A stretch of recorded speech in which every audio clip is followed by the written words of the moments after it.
చాలా మంది పొరపాట్లు చేస్తున్నారు. కొంతమంది పడక కూడా దిగకుండా పడక మీదనే కూర్చొని ప్రార్థనలు చేస్తున్నారు. దిగు, పడక దిగు. బెడ్ మీద కాదు ప్రార్థన చేయాల్సింది, బెడ్ మీద కాదు మోకరించాల్సింది. దిగు, పడక దిగు. ప్రార్థన, స్తుతి, ఈ రెండు మనల్ని బలపరచగలిగినది. ఎవరి ఇంట్లో ప్రార్థన ఉంటే వాళ్ళు బలపరచబడతారు.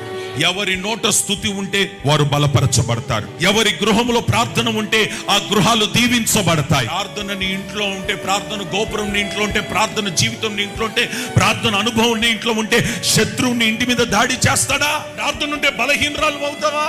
ప్రార్థన ఉంటే బలహీనుడు అవుతావా?